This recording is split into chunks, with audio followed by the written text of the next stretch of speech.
খোকসা সরকারি কলেজে এইচএসসি ছাত্রছাত্রী ভর্তি শুরু হয়েছে।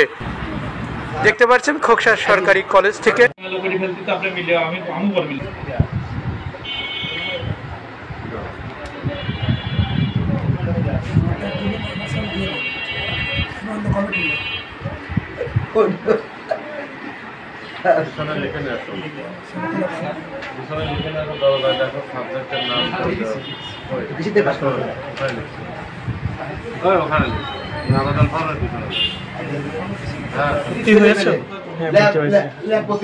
ভর্তি খরচ কত হয়েছে? ভর্তির খরচ অনলাইন থেকে আমাদের লাগছে হচ্ছে 1950 টাকা করে। কত? 1950। ভর্তি হয়েছে? কয় টাকা খরচ হয়েছে? টোটাল খরচ হয়েছে হলো 1950 টাকা, সব কিছু সহ। আমরা কলেজ 1830 টাকা।